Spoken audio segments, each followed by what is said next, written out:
Ok, à partir de maintenant, la session est enregistrée, d'accord? Mais ça ne vous empêche pas yani, à poser des questions. Et voilà, donc soit écrivez-moi des messages ou bien sur le service chat, ou bien voilà, parlez avec moi directement. Mais, donc, avant, je disais qu'avant la période de confinement, et dans le cadre du module analyse des données financières, ce module optionnel, nous avons commencé à traiter la détection d'anomalies, des points aberrants d'une manière générale.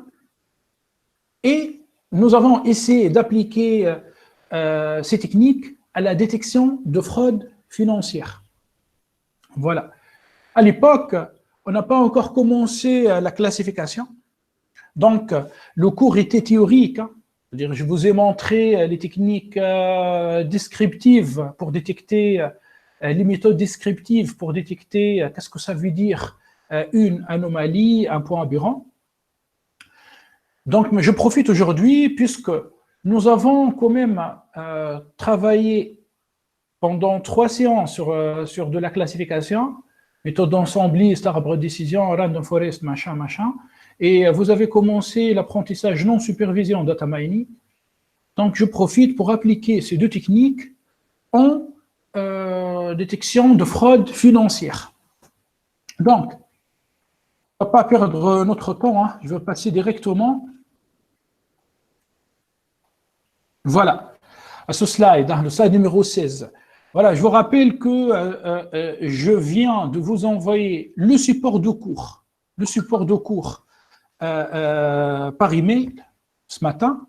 Et dans l'email, vous allez trouver aussi un fichier Jupyter Notebook qui s'intitule Financial Fraud Detection and Anomaly Detection.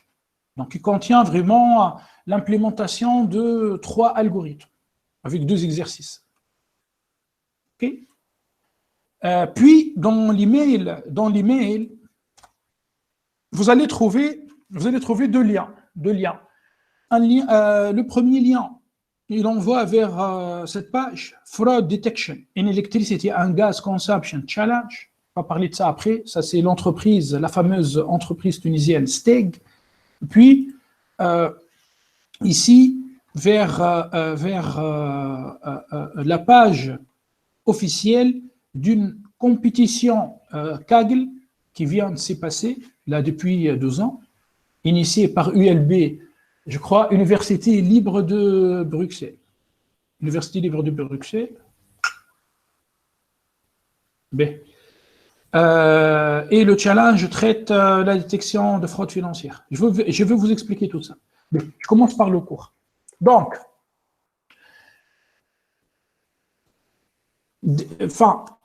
détecter des fraudes financières est un domaine très à la mode pendant ces années, puisqu'on commence en fait à remarquer, c'est-à-dire une montée des transactions frauduleuses. C'est-à-dire les gens qui veulent voler de l'argent augmentent.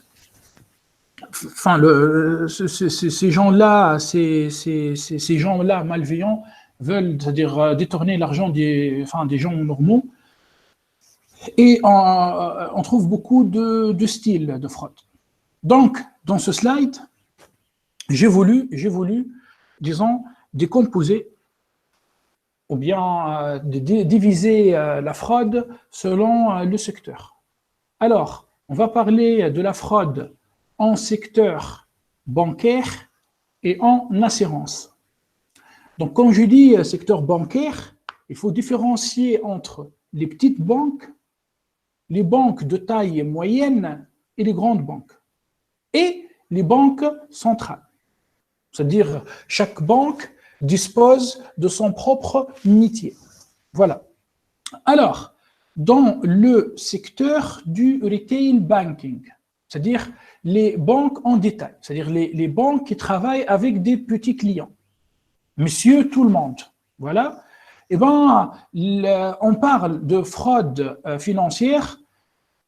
Enfin, cette fraude financière est liée vraiment à aux cartes bancaires, à la carte bancaire.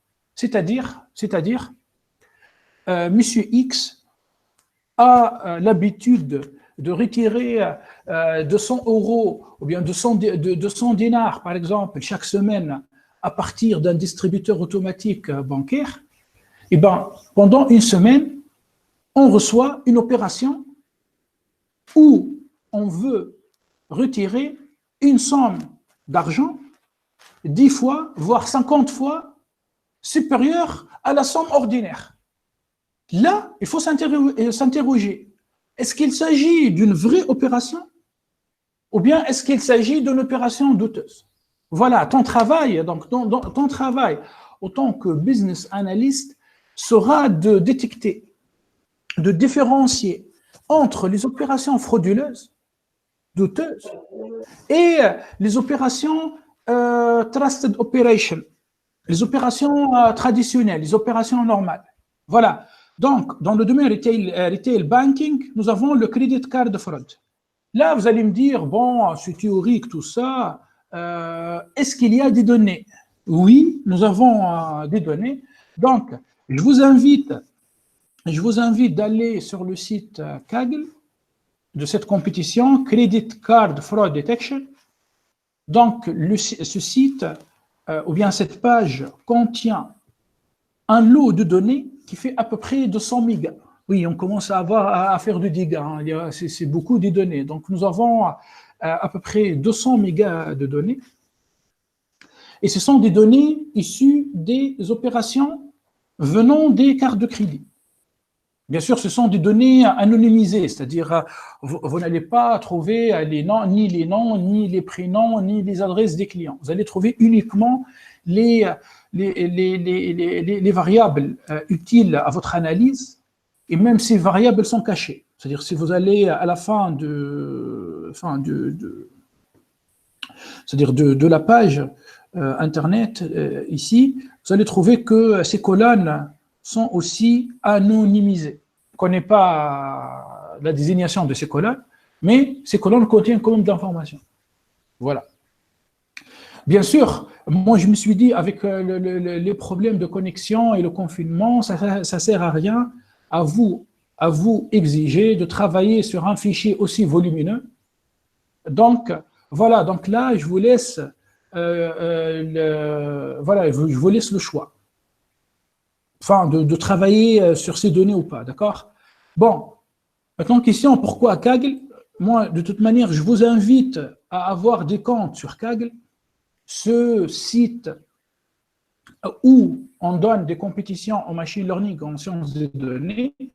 Par exemple, sur cette compétition, on trouve minimum 2400 fichiers Jupyter Notebook.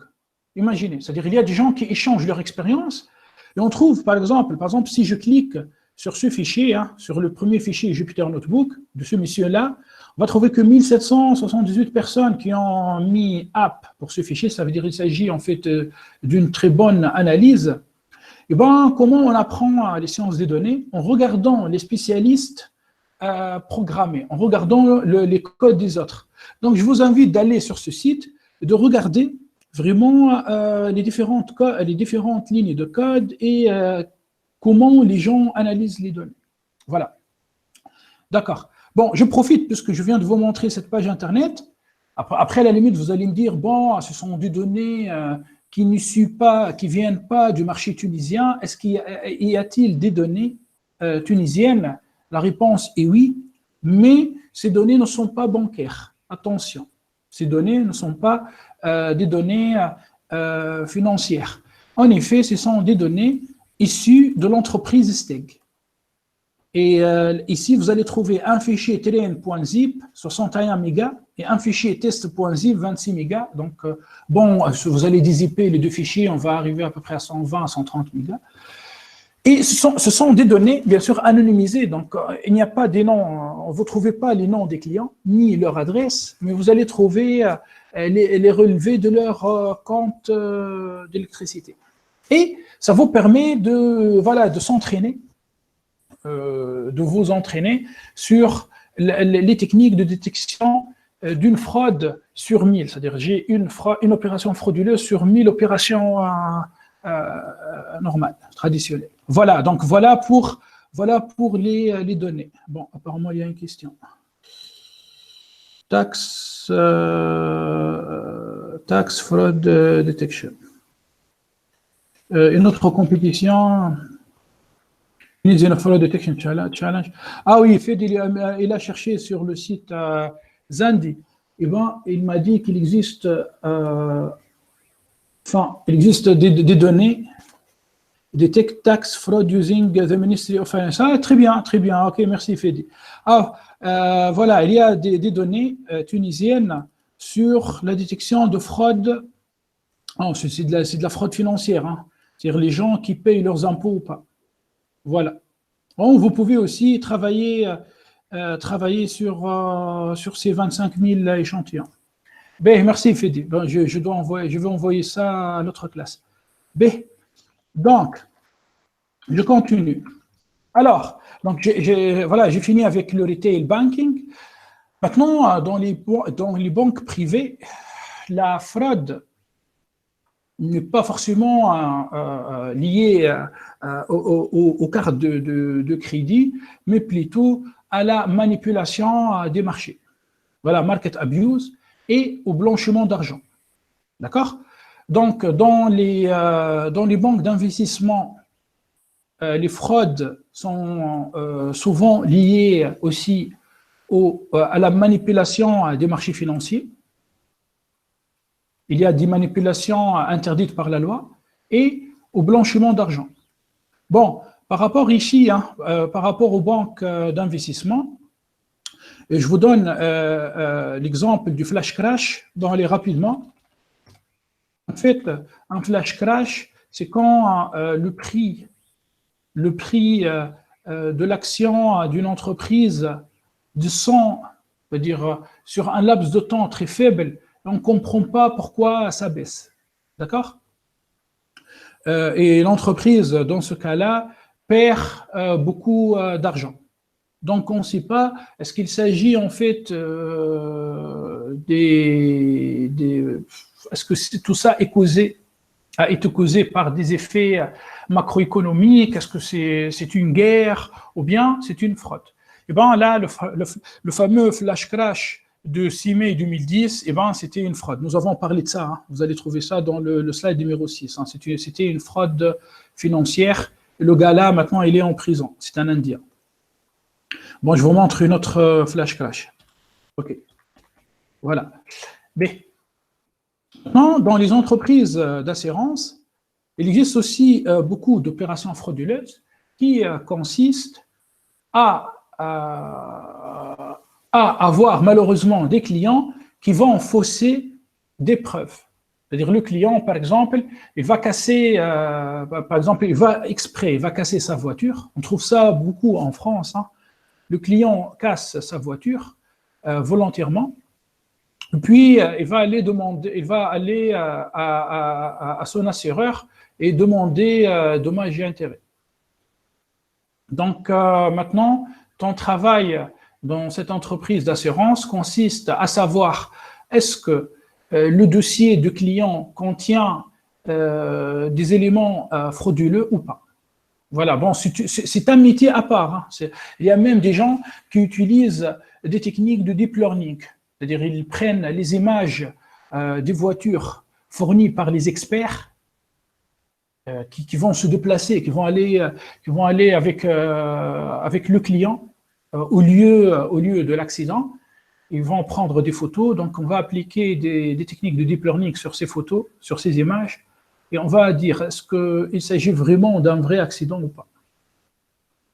Je reviens maintenant aux banques. Donc dans les banques centrales, la BCT, la Banque centrale tunisienne, ou bien la BCE, la Banque centrale européenne, ou bien la Fed aux États-Unis, le but, c'est pas pareil.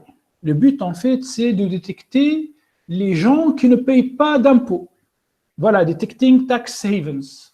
Et ben, voilà, Saha vient de nous envoyer l'année un autre lien à Tunisian Fraud Detection Challenge, Detect Tax Fraud.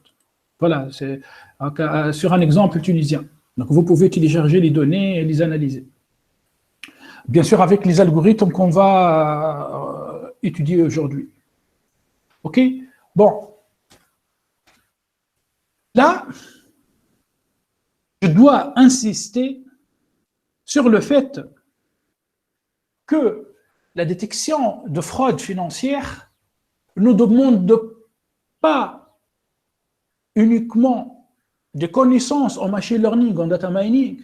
Dans ce cas-là, tu peux prendre n'importe quel ingénieur informaticien ou bien mathématicien et il va te faire l'analyse. Mais ça demande aussi, en fait, beaucoup de connaissances métiers. Oui, beaucoup de connaissances métiers.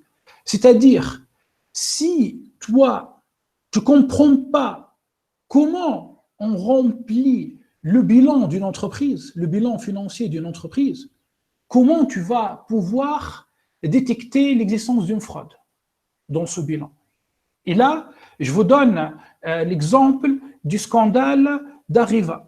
Arriva, après 2017, je pense, 2016, était l'entreprise numéro 1 en nucléaire en France, dans le secteur nucléaire. Après, on trouve EDF. Eh bien, les enquêteurs au ministère de Finances en France ont détecté des bilans financiers contenant des opérations frauduleuses. Donc l'idée, c'est-à-dire Arriva via une filiale qui s'appelle Uramine. Donc, il y avait des pots de vin et tout. Et bien, toi, autant que business analyst, qui a fait minimum une licence en finance, et là, il est en train d'étudier le data mining ou le machine learning, et toi, donc, tu es le mieux placé pour travailler sur ces affaires, car tu as vraiment la connaissance métier. Oui, c'est vrai, il y a des algorithmes, il y a des modèles mathématiques, mais il faut aussi avoir des connaissances métiers pour comprendre qu'est-ce que ça veut dire blanchiment d'argent, est-ce que cette opération contient des choses un peu bizarres ou pas. Voilà.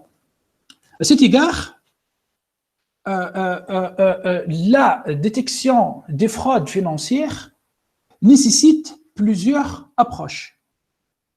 Car, bon, ici j'écris requires different approaches because red flags are banking type specific business expertise. C'est-à-dire, tu dois avoir vraiment des connaissances métiers spécifiques dans le retail banking, dans les banques privées, en investment banking, dans les banques centrales.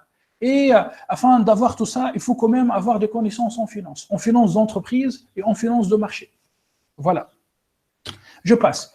Maintenant, par rapport à la méthodologie, vous allez me dire, OK, d'accord, on va détecter des fraudes. Vous allez me dire, en fait, c'est un problème simple de classification. Non, c'est plus compliqué que ça.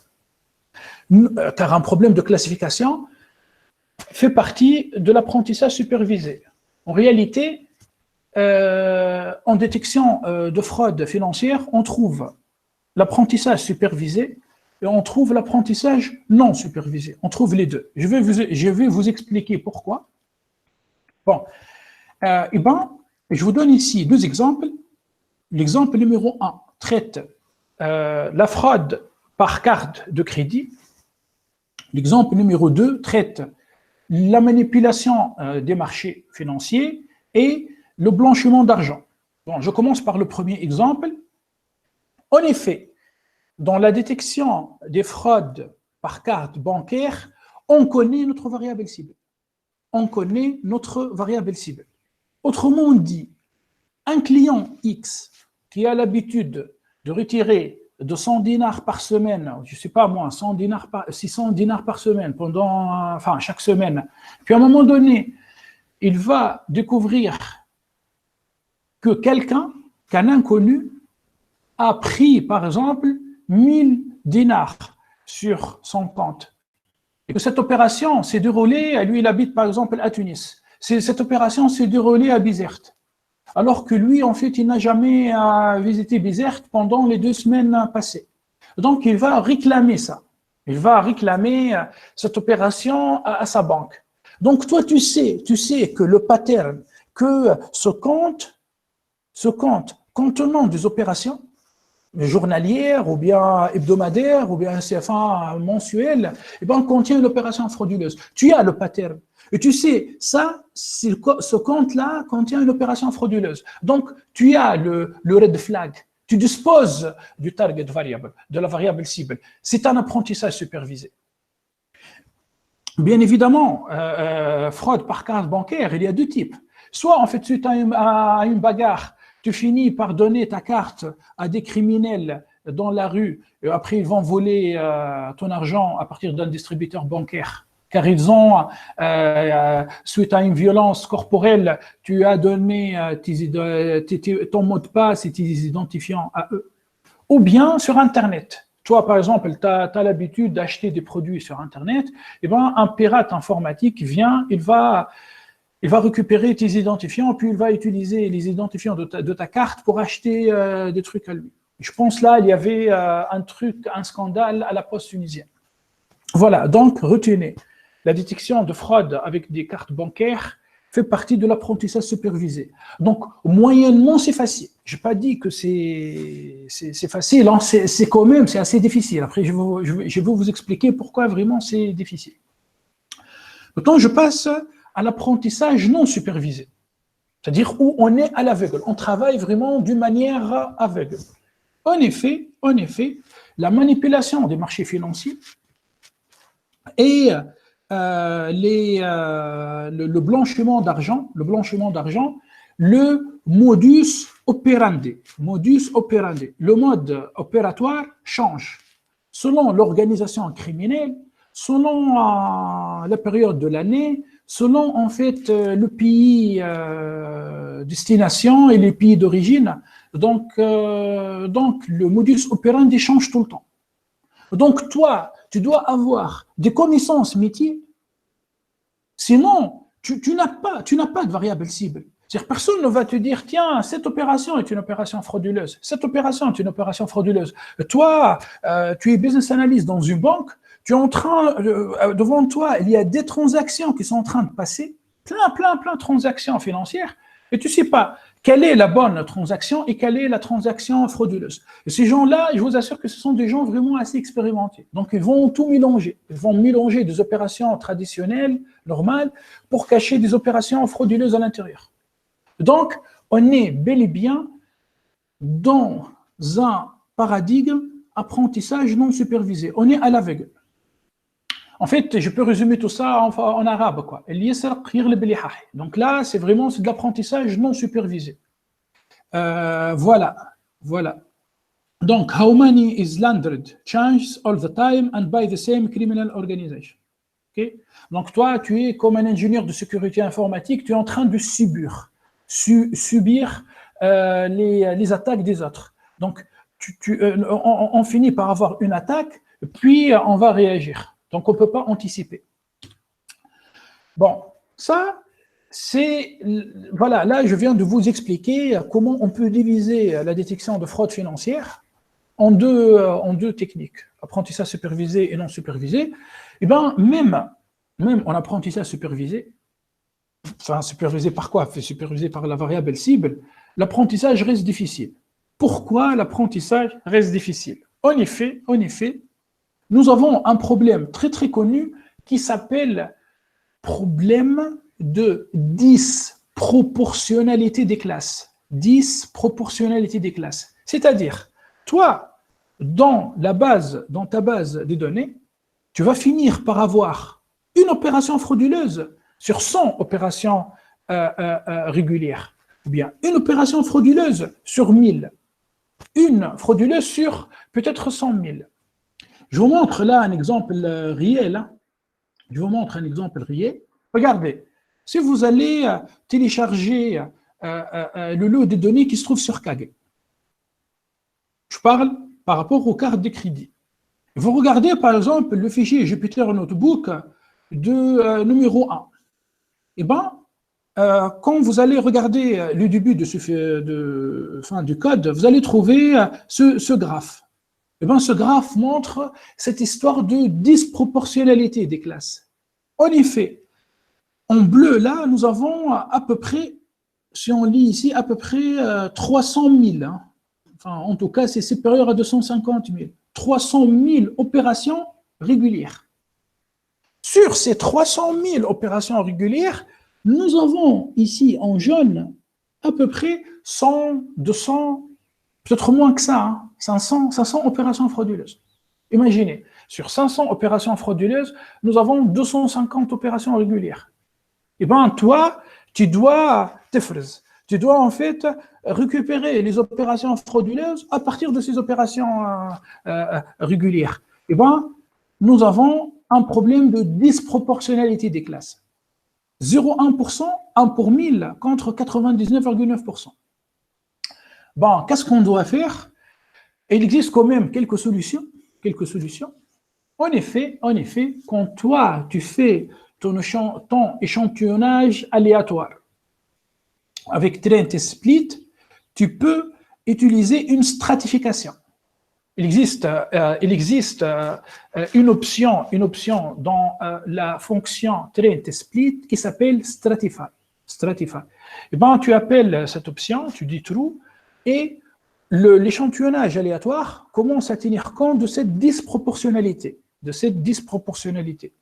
Ok. Donc ça, c'est une technique. Deuxième technique qui permet en fait de régler ce problème de disproportionnalité, c'est une technique de sur-échantillonnage qui s'appelle SMOT. C'est une technique qui s'appelle SMOT. Bon, je vous explique que fait cette technique. En effet, voilà le problème, bon, je répète, hein, le problème. J'ai une classe minoritaire contre une classe majoritaire. Encore une autre fois, je connais mes classes, donc c'est de l'apprentissage supervisé. Je connais mes classes, hein, apprentissage supervisé, je connais mes classes et c'est compliqué. Hein. Donc, en jaune ici, j'ai ma classe minoritaire, en bleu ici, j'ai ma classe majoritaire. Donc, qu'est-ce qu'on peut faire? On peut faire de l'undersampling. Je fais quoi? Je prends la classe majoritaire, je choisis quelques exemples et je finis par deux classes de même taille. Ça s'appelle undersampling. Bon, c'est pas fameux. On sait bien, quand on diminue la statistique, on augmente l'erreur. Mais, allez, je passe à l'oversampling et après à la technique SMOT. Je prends la classe minoritaire et je commence à créer des données. Oui, je commence à générer des données synthétiques, comme en Bootstrap. Mais, je vais vous montrer comment on génère ces données. Je génère ces données synthétiques avec des lois de probabilité, avec des techniques Monte Carlo, avec un algorithme proche du KNN, ou bien, oui, KNN. Et on va finir par deux classes de même taille. B. Donc, ce qui donne cette situation, regardez ici, en jaune, j'ai une classe minoritaire, en bleu, j'ai une classe majoritaire. Qu'est-ce qu'on fait? Je prends la classe minoritaire, et je commence à générer des nouveaux points, c'est-à-dire des nouvelles transactions, des nouveaux clients, d'accord? Ces points synthétiques, artificiels, générés numériquement, qui ne se trouvaient pas réellement dans le lot des données, sont notés ici en vert. Et on voit que si tu appliques l'algorithme KNN hein, pour chercher les plus proches voisins, tu vas voir que les plus proches voisins de ces points verts sont des points jaunes. Donc, si on interprète ces points verts appartiennent forcément à la classe jaune. Donc, synthetic samples. Et on finit par deux classes égales en termes de poids. Maintenant, tu peux faire tout ce que tu veux. Cross-validation, random sampling, tu peux travailler. Bootstrap, et ainsi de suite, ainsi de suite. Voilà, ça c'est la technique SMART. Donc je reviens au cours. Alors, la détection de fraude financière peut être attaquée par l'apprentissage supervisé. Mais attention, il y a un problème de disproportionnalité des classes. On peut régler ça avec une stratification d'entité split ou bien avec la technique SMART. Tu fais de l'oversampling. Je passe à l'apprentissage non supervisé. En fait, en apprentissage non supervisé, le problème que je ne connais pas mes classes. Voilà, j'ai un ensemble de données et on risque d'avoir ce qu'on appelle de l'overlapping. Overlapping. Ça veut dire quoi, overlapping? Ça veut dire en fait que les groupes, figurez-vous, je suis en apprentissage non supervisé, je ne parle plus de classe, je parle de groupe. Donc toi, tu vas me dire, toi, tu es content, tu as étudié en data mining l'algorithme K-means, tu as étudié l'algorithme CAH, tu vas me dire, tiens, je vais appliquer ces algorithmes. Malheureusement, non, ces algorithmes ne marchent pas. Car souvent, ces lots des données contiennent des groupes superposés, overlapping. Donc, tu appliques le K-means ne va pas donner des meilleurs résultats. Tu appliques CAH non plus. Mais je vous explique pourquoi il y a de l'overlapping. Pourquoi il y a de l'overlapping? Eh bien, d'un point de vue métier. Et toi, tu es business analyst qui vient de la finance, qui a fait 3 ans de finance pendant la licence. En effet, dans les banques d'investissement, quand on veut blanchir de l'argent, eh ben, les gens malveillants, les spécialistes de ces fraudes, mélangent l'opération frauduleuse avec des opérations régulières, c'est-à-dire dans un package. Ils vous présentent ça dans un package. C'est-à-dire toi, comme je disais sur Arriva présentait des bilans financiers grosso modo corrects. Eh bien, qui peut distinguer, qui peut découvrir des fraudes dans un bilan financier? Un data scientist qui a fait, qui vient en fait d'une spécialité en ingénierie informatique? Bien sûr que non. En fait, il faut quelqu'un comme toi, un vrai business analyst. Tu vas fouiller dans ces bilans financiers de cette entreprise et tu vas détecter l'existence des fraudes. Donc, ça demande beaucoup de connaissances métiers en finance d'entreprise ou bien en finance de marché. Voilà. Donc, money laundering is mixed with legal financial activity, especially in investment banks. Ce qui rend vraiment la détection de ces fraudes très, très compliquée. Donc, on finit par des groupes vraiment superposés. Donc, d'une part, c'est de l'apprentissage en aveugle, on ne connaît pas les classes. D'autre part, la quantité de ces fraudes en termes de nombre est plus faible par rapport à la quantité générale. Et d'autre part, les spécialistes essaient de cacher. En fait, c'est comme si tu es en train de chercher une aiguille sur le sol. Enfin, voilà. D'autre part, les données sont souvent compliquées. Et il y a en fait un grand volume. Je pense, c'est la première fois que je vous montre des bases de données contenant 200 mégas. Moi, personnellement, pendant ma vie, j'ai travaillé sur quelques téra-d'octets, quelques milliers de gigas. J'ai travaillé sur quelques kilos, j'ai travaillé sur quelques téras. Mais cette année, l'année passée, on a travaillé sur 15 gigas. Avec la promotion de l'année passée, on a travaillé sur 15 gigas de données. Cette année, c'est la première fois que je vous montre des fichiers ayant un volume de 200 mégas. Donc, ça commence à faire des dégâts par rapport à votre ordinateur. C'est-à-dire votre ordinateur va prendre plus de temps de calcul. Et ça pose des problèmes dans la complexité temporelle. Par rapport à la complexité temporelle, d'un point de vue technologique, il existe une solution.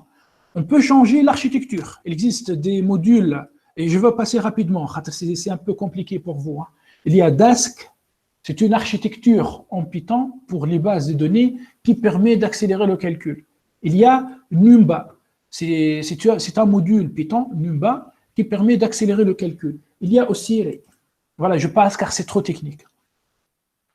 Voilà.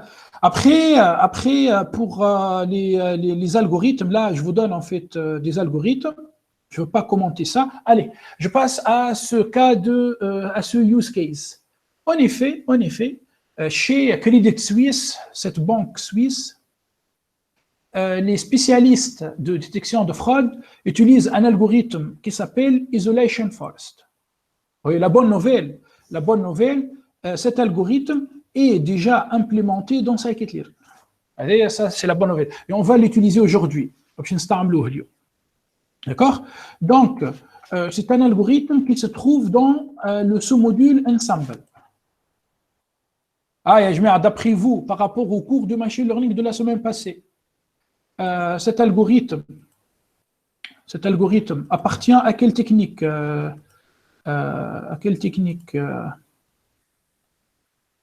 Scikit-Learn.ensemble. C'est une méthode ensembliste. C'est une méthode ensembliste. C'est une méthode ensembliste. En fait, c'est un algorithme qui contient beaucoup d'arbres de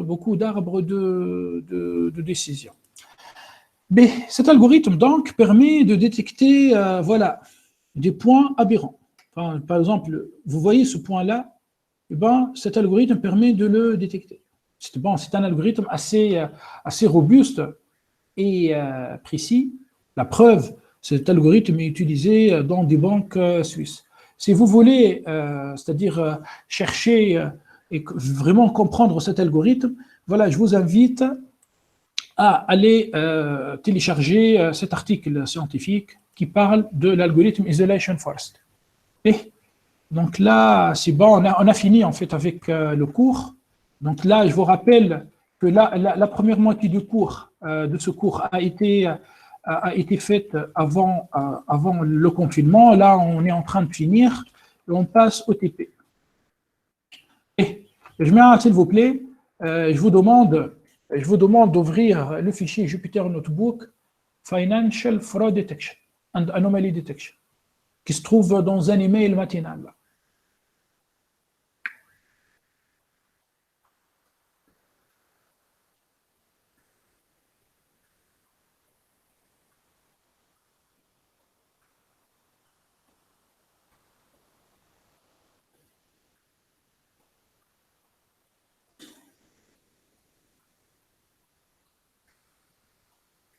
Est-ce que tout le monde a ouvert le fichier? أميمة t'es là? أميمة مش أميمة شعور أميمة الأخرى أميمة n'est pas là.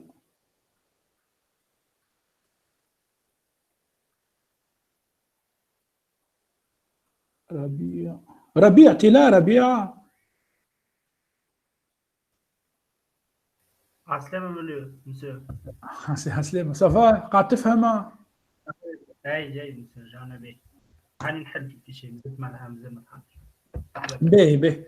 Ok, j'évite quand même de vous envoyer des fichiers assez volumineux à cause de la connexion terrible en Tunisie. Mais si vous êtes chaud, vous pouvez partir sur Zendi Africa et télécharger des données tunisiennes ou bien partir sur Kaggle. Moi, je vous conseille Kaggle. Vous allez trouver, par exemple, sur ce problème 2437 fichiers Jupyter Notebook. Mais apparemment tout le monde a ouvert son fichier.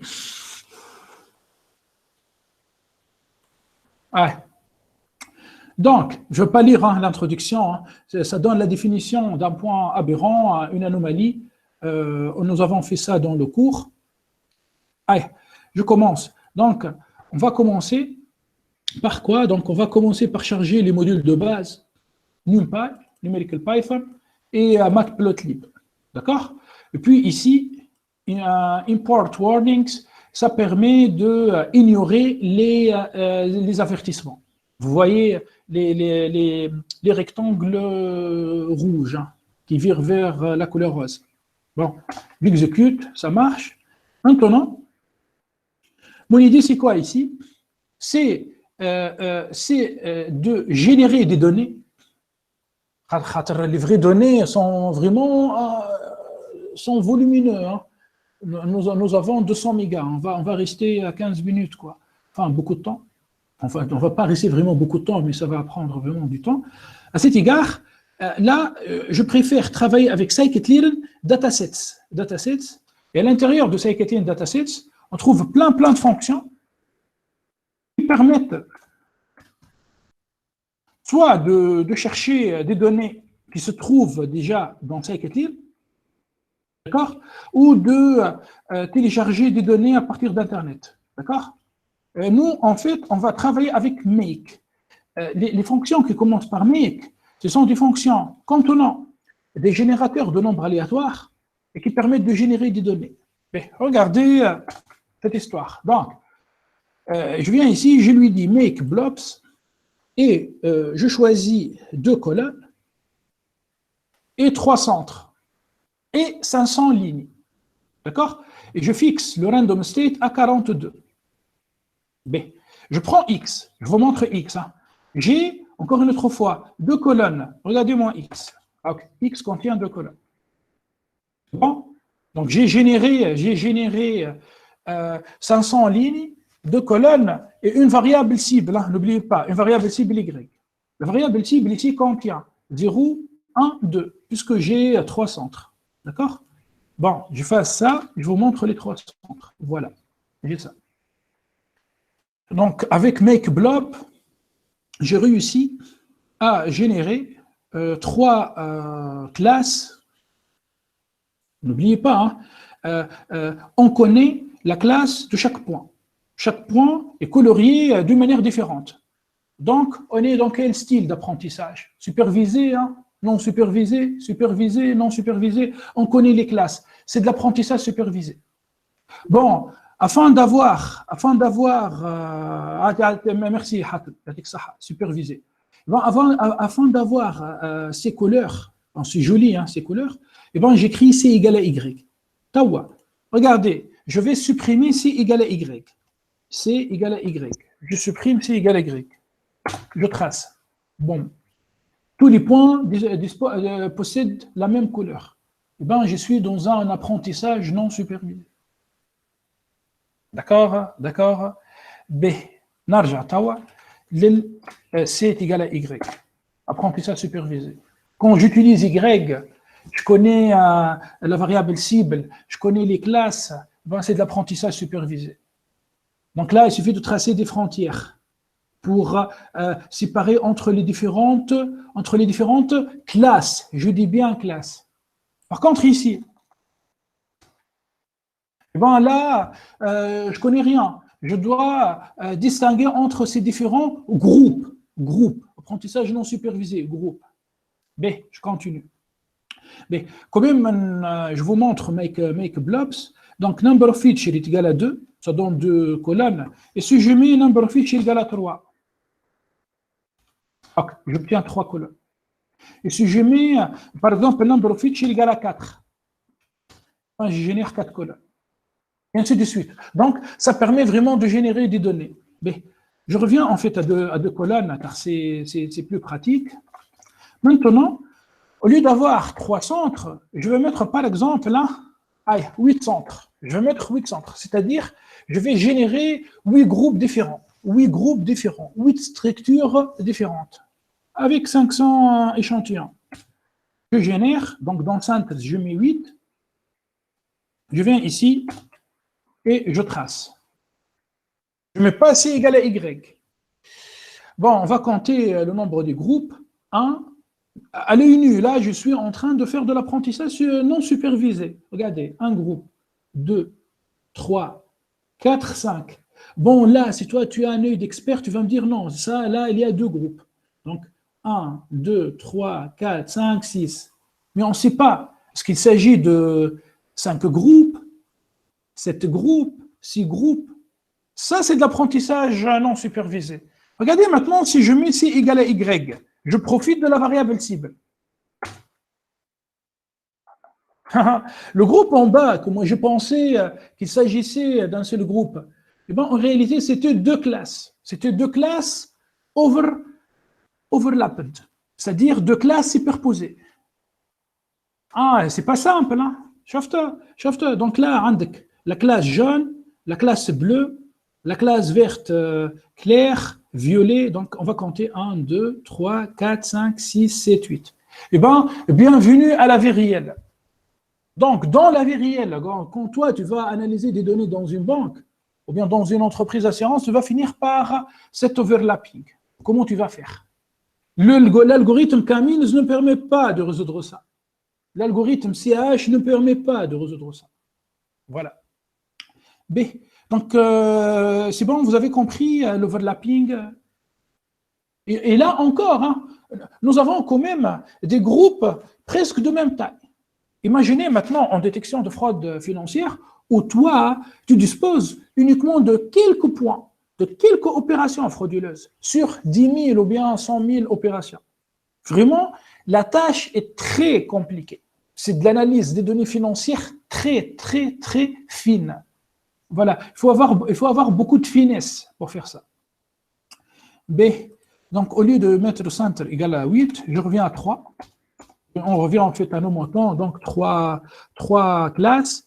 Je supprime C égale à Y. Alors, pourquoi je fais ça? Pour revenir à un apprentissage non supervisé. Allons-y, Jméa. Donc, voilà nos données. Nous avons deux variables et on veut déterminer les points aberrants. B. Aïe. Je commence par utiliser le premier algorithme. Le premier algorithme de détection de fraude, d'anomalie. C'est un algorithme qui appartient à l'apprentissage non supervisé. Camille, non. CH, non. En fait, c'est un algorithme qui s'appelle kernel density. Kernel density, c'est-à-dire un algorithme qui utilise des densités de probabilité. Et en l'occurrence, je travaille avec une densité de probabilité gaussienne. Qu'est-ce que ça veut dire une probabilité gaussienne? C'est-à-dire exponentielle moins x au carré. C'est une densité de probabilité gaussienne. C'est-à-dire un truc, la cloche, la fameuse cloche. B, je passe. Alors, je lui demande from scikit-learn .neighbors.kde. Et on va charger kernel density. Et dans kernel density, on va choisir une gaussienne. D'accord? Donc ici, regardez, je mets .fit x. Donc j'utilise uniquement les variables explicatives, c'est-à-dire les deux variables que je viens d'écrire. J'exécute ici. Et on va, finalement, on va attendre un peu. Et voilà, ça donne ça. Donc le code donne en fait ce résultat. On obtient 3 groupes. L'algorithme a détecté l'existence de 3 groupes, mais il nous trace 3 frontières. 3 frontières. Chaque frontière possède une confiance. On est à 2 sigma de confiance. Vous connaissez, hein, quand je dis à 67%, c'est 1 sigma.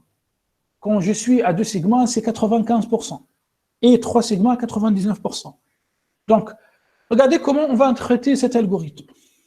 Tous les points qui se trouvent à l'intérieur de cette frontière rouge, ce sont des points qui appartiennent à ce groupe. Ce sont des points corrects. Qui ont l'air d'appartenir à ce groupe. C'est-à-dire il n'y a aucun souci avec ces points, avec ces transactions. Par contre, il y a des points qui sortent de la frontière, qui se trouvent à l'extérieur de la frontière. Ce point, ces 2 points, ce point et ces 2 points. Donc, il s'agit en fait, on peut interpréter avec l'algorithme kernel density et avec un niveau de confiance de 2 sigma, à 95%, c'est-à-dire avec un risque de 5%, on peut considérer ces rares points, 1, 2, 3, 4, 5, 6, 7, ces 7 points, comme des points aberrants. Donc toi, tu détectes ces points, tu vas aller les identifier, tu vas identifier ces transactions via leur identifiant, et tu vas après commencer tes analyses financières. Tu prends, c'est-à-dire ce sont des transactions, tu vas donc prendre les dossiers de ces clients, ou bien tu vas regarder l'historique de ces clients, ou bien tu vas regarder les bilans financiers de ces entreprises, et tu continues ton travail d'enquêteur. Voilà. Donc voilà l'algorithme K2E. Aïe, je passe maintenant à un autre algorithme qui s'appelle One Class Support Vector Machine. C'est un algorithme qui appartient à la catégorie Support Vector Machine, d'accord? Par contre, attention, hein, on utilise un kernel, un noyau RBF, c'est-à-dire Radial Based Function. Radial Based Function. Radial Based Function. En fait, une gaussienne, c'est un RBF. Bon, ici, je vous montre quelques RBF, hein, c'est-à-dire 1 sur 1 plus x au carré, 1 sur racine de 1 plus x au carré, racine de 1 plus x au carré. Voilà. Ce sont des fonctions utilisées. Donc, j'exécute. Ces fonctions sont utilisées pour améliorer la segmentation. Bon, j'applique l'algorithme et on voit que cet algorithme donne presque hein, le même résultat. C'est-à-dire, pour les points, moi je suis en train de travailler sur ce groupe. Hein. Pour ce groupe en haut, on voit bien que ce point et ce point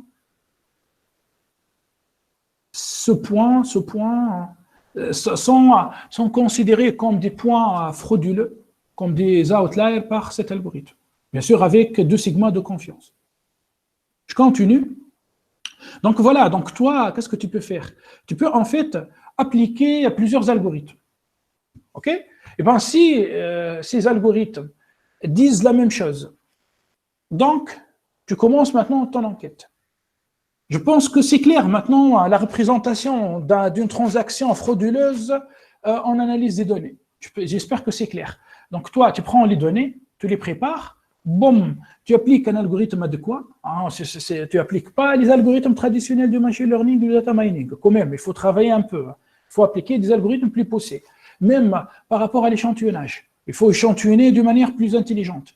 Puis, les points qui sortent de l'ordinaire, paf, on les classifie comme des points aberrants.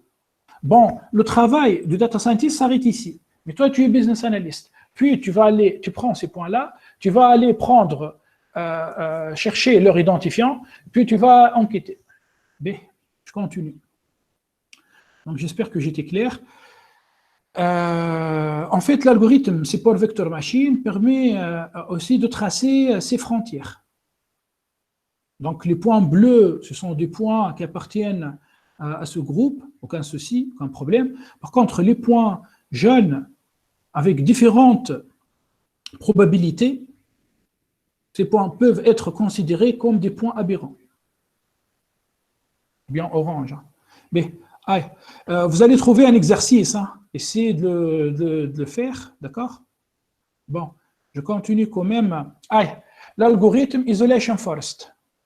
Cet algorithme est utilisé dans le use case de Credit Suisse. C'est un algorithme basé sur des arbres de décision. OK? Et le but de cet algorithme est de détecter des points aberrants. Donc, ici, on a choisi de mettre 300 arbres. Donc, toi, tu peux mettre 400, tu peux mettre 500, tu peux mettre 1000. Et nous avons ici la contamination. Donc, qu'est-ce que ça veut dire 0,1? 0,1, c'est-à-dire si toi, tu considères que toi, sur 10 opérations régulières, tu as une opération frauduleuse. Donc, tu vas me mettre 1 sur 10, 0,1.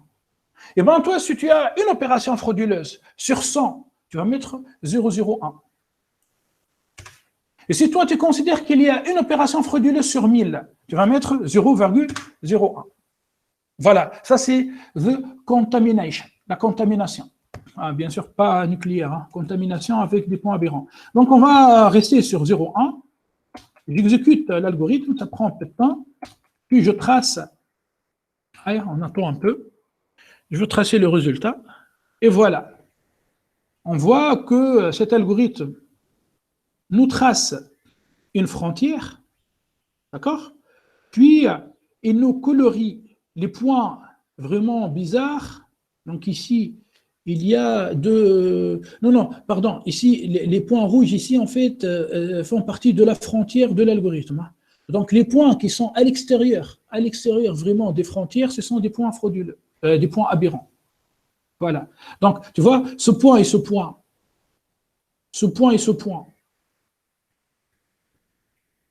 on les trouve tout le temps. Hein. C'est-à-dire tous les algorithmes. Là, on est en train d'appliquer plusieurs algorithmes et tous ces algorithmes, par exemple, nous disent que cette ligne, cette observation est une observation aberrante. Donc là, forcément, hein, là-bas, il y a un problème. Le diable se trouve dans les détails. Ici, il y a un problème. Mais, et à la fin, ici, vous allez trouver en fait un exercice sur cet algorithme. Vous pouvez le faire et qui vous permet de voir vraiment les frontières des différents arbres de décision. D'accord? Bon, à la fin, vous allez trouver une autre application, c'est comment utiliser ces algorithmes pour détecter des anomalies, par contre, en détection des chiffres. Digital asset, bon, c'est pas vraiment de la finance, mais c'est une application intéressante. Voilà, techniquement, là, c'est bon. Le problème, on n'a pas vraiment le temps. Avec Alej, je ne suis pas en train d'implémenter devant vous. Enfin, je suis très loin de vous et nous avons uniquement 1 heure et c'est une matière optionnelle. Donc, عندكم الكود ايش تعمل انت اليوم العشيه هتتريبوزي حط قهوه قدامك واقرا الكور وخذ الكود وسع عليه بالك. افهم, tu commences à comprendre l'analyse sur ces données générées avec des générateurs de nombres aléatoires. Après, si tu as envie, passe sur le site Zandi Africa. Voilà, sur le site Kaggle. Ouais, ça dépend vraiment de tes ressources Internet. Quand tu as Internet, vas-y, tu peux aller télécharger ce fichier ou tu as les credit card fraud detection. Voilà, techniquement, le cours est fini. Si, voilà, est-ce qu'il y a des questions? Monsieur? Oui. Donc, monsieur, finalement, on va appliquer plusieurs algorithmes où on choisit les points qui sont في كل résultat وهذوك هما باش يكونوا le point de départ نتاع l'enquête. يعطيك الصحة يا حاتم. هذوكم اللي باش يكونوا لو بوان دو ديبار نتاع l'enquête. على خاطر يا حاتم un data scientist, un ingénieur en informatique, il peut faire ça. لكن ثم حكاية un ingénieur en informatique واحد وين يطلع لي بوان. شكون اللي باش يمشي يعمل لونكيت؟ انت عامل فينانس. Bon, je suis désolé pour les gens qui ont fait marketing. Je suis désolé. انت عامل finance d'entreprise, finance de marché. تمشي تحل البيلون تاع l'entreprise وتبدا عاد تقرا وتخرج في الآلة الثامنة. من بعد ذلك تبدا فريمون tu es enquêteur. وتمشي تعمل طلع على السيت نتاع l'entreprise. Est-ce que c'est une vraie entreprise ou pas? تمشي sur site, tu regardes, il y a combien de travailleurs? Est-ce que tous les travailleurs sont déclarés ou pas? Non, bah, que tu vas dire, tiens, c'est bon, c'est une entreprise frauduleuse. Bah, que tu travailles maintenant chez la Banque centrale, BCT, maintenant la Banque centrale tunisienne, ou là tu travailles chez la Banque centrale européenne, tu travailles sur la Fed, aux États-Unis, تكتب l'enquête نتاعك et وتقول لهم هذه c'est une entreprise qui fraude ويخطيوها ببرشا مليارات. Voilà, donc aujourd'hui, je vous donne le début de l'enquête. Mais, tu travailles sur 500 transactions, ou tu travailles sur 10 transactions. Bien sûr, tu travailles sur 10 transactions, c'est plus facile. Donc, c'est de l'aide à la décision. Voilà, j'ai répondu. Merci, monsieur. Marhaba. Est-ce qu'il y a d'autres questions, يا جماعة؟ شفت يعني مش كان الكامينز مش تمشي تجري تستعمل كامينز ولا CH. Il y a des algorithmes plus poussés pour des applications plus poussées.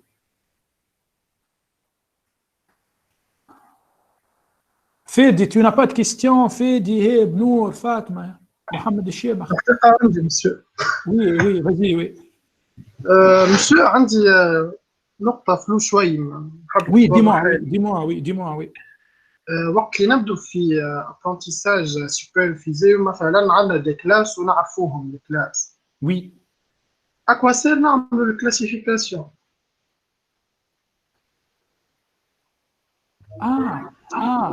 Oui. Bon, Fede, en fait, il m'a posé cette question. Il m'a dit, moi, j'ai des données. Mes données sont labellisées. Mes données sont labellisées. Je connais les données. J'ai des données. Mes données sont labellisées. Et ben, je connais les classes. Et ben, ça sert à quoi de faire de l'apprentissage? En fait, toi, tu fais l'apprentissage pour les nouvelles données. Pour des nouvelles données. Pour les nouveaux clients. Tu vas détecter les patterns historiques, les motifs historiques.